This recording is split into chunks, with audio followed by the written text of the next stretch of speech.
Star Wars tax. Does it exist? Will LEGO ever admit it? Probably not. Though this set is definitely not going to help their case.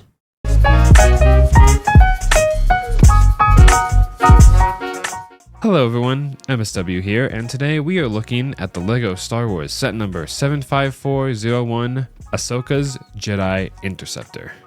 The set was launched in January of 2025, retailed at $44.99 USD, has 290 pieces, and comes with 3 minifigures. Let's get into it.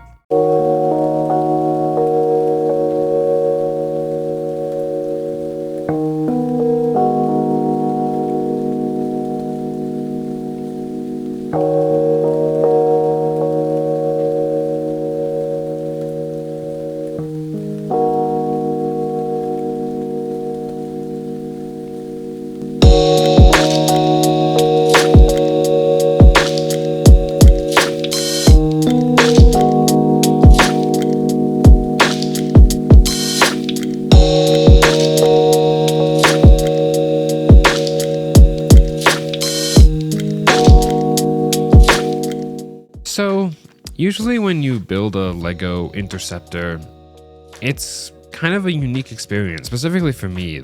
The first Interceptor that launched in 2005 was like the third or fourth LEGO set I ever built. It was that era I started to actually get into LEGO a ton, and I really enjoyed it. So I've always liked watching the ship kind of grow and evolve over the years, adding different pieces and techniques to make this ship just look better, look smoother, and be a sturdier build.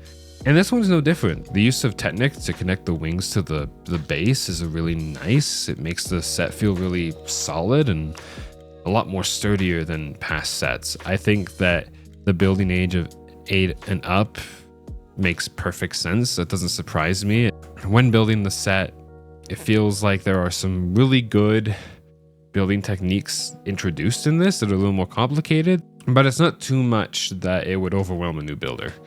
The biggest change is definitely the lack of that whole kind of cockpit visor piece. They've kind of gone with a different kind of buildable one with different parts, and that gives me kind of mixed feelings, but we'll get into that later.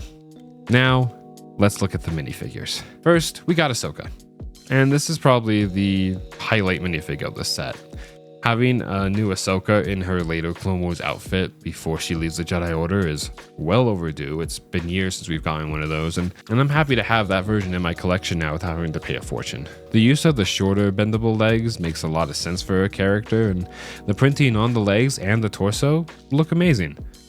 Her headpiece also looks great, having the correct printing. It's just solid printing and solid looks all around. She has 2 green lightsabers, nothing really surprising there, and her head does include both kind of a smirking, confident face, along with an angry fighting face. Overall, it's Ahsoka, and that's not a bad thing. Something that kind of surprised me though is we have Anakin. And the reason it surprised me was usually in past Jedi Interceptor sets and some Starfighter sets as well, usually it gets the minifigure and the astromech, and that's it. Though it does look like an extra minifigure thrown into the set is a pattern that's starting to show up in recent years for Starfighters, and I'm not exactly mad that we have one in this set. In terms of the figure itself, it's a pretty solid Anakin. It's been a bit since we've had an Anakin figure that's just Anakin. It's not Anakin turning to the dark side. It's not Anakin with a headset because he's a pilot. It's just Anakin. And that is so nice to see. He also has some great leg and torso printing along with a blue lightsaber, a piece that LEGO will never change, and for good reason, it's a lightsaber. He also has 2 face options, a stern, more serious face and an angry fighting face. Kinda surprised we don't get a smirk from him, but who knows, maybe he's angry or focused on training Ahsoka in the moment. So, at the end, this minifigure is definitely a surprise to be sure, but a welcome one. And lastly, we have our 7A7. The astromech for the Jedi ship is no surprise, and the astromech formula hasn't changed since LEGO Star Wars was created, and for good reason. There isn't a whole lot you have to fix. Technically, it's a little big for minifigure scale, but at the same time, you can't really change that scale down to something better. At least I can't think of anything. That being said, a lot of the time the astromechs are just basic white with a few color accents and everything, while R7 has a much better color scheme. I love the deep red with the yellow, and yes, the head's still white, but it's just a nice change from the basic kind of white body astromechs we've gotten in the past. Overall, the figures are great in this set, and I think that a lot of people will want these figures. But at the cost of the set, oh, that cost. We'll get to that. First, let's look at the build itself. Overall, I think the set is a fine build. It looks the part, I do love the color scheme, and though I'm not a big fan of stickers, I do feel like the stickers, for the most part, were used where it made sense. They've always put stickers on the attack fins, and the other places that stickers were placed makes sense overall. And that's not to say that stickers was the only thing used. The use of some new pieces I haven't seen before was awesome to see, and the use of the plates to add some great detail on the wings without having to rely on stickers always makes building these kind of sets so much more fun.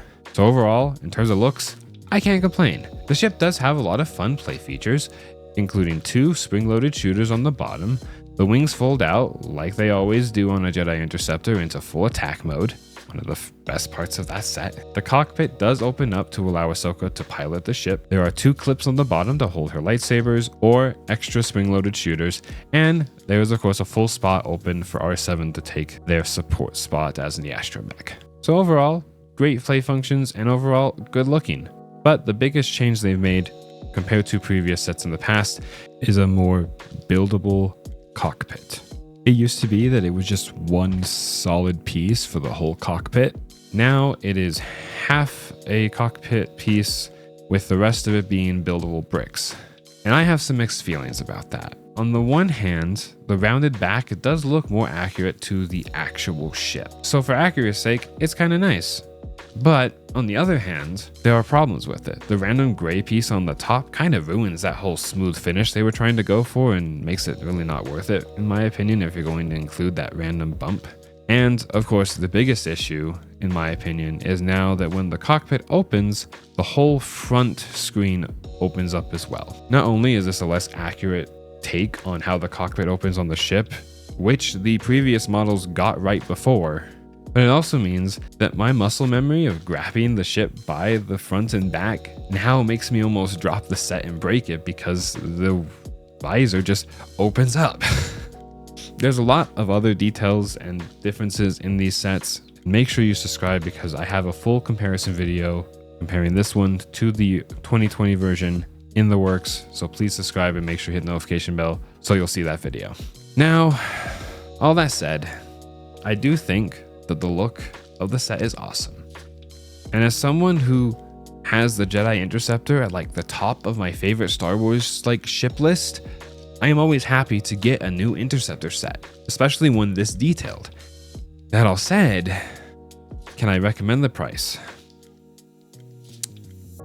Well, I want to say yes, but I can't. And that is due to the price. Yeah, I told you I'd talk about it. This whole wave of Star Wars sets for January does feel like it's overpriced to a lot of people. And though some sets are not as bad as others, or some are actually not that bad when you look at the details, this set does not fit that category. This set is overpriced, hands down. The last Interceptor that was launched back in 2020 was only $30, and though inflation is a thing, it still doesn't justify the price jump of $45, even if it includes an extra minifigure.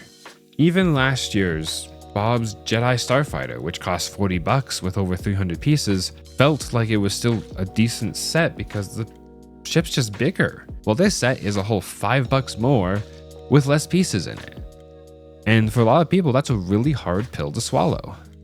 I personally probably wouldn't have bought this set if I didn't have a little bit of extra cash from the holidays as gifts to go out and buy it. I probably would have saved my money for something else. So, as of right now, I can't recommend the set. You're just not getting enough for your money, and that's really frustrating because I do like the set a lot. I think the ship looks awesome, and I think the minifigures are really solid, but I can't recommend it right now. That said, hopefully, like other LEGO sets, deals and sales and discounts are hopefully going to be coming, and that will bring the price down. And when that happens, I think the recommendation for the set will be stronger, especially if you want a great looking ship with some very overdue minifigures from LEGO. I don't think you'll be disappointed. And that's about it. Thank you all for watching. Make sure you like this video. Comment down below how you feel about this LEGO set. Do you agree with my takes? Is it the best set ever, or could it be better? I want to know. Make sure you subscribe to the channel for more LEGO content. Thank you all again for watching. I appreciate every single one of you for watching my videos, and I will see you all in the next one. Take care.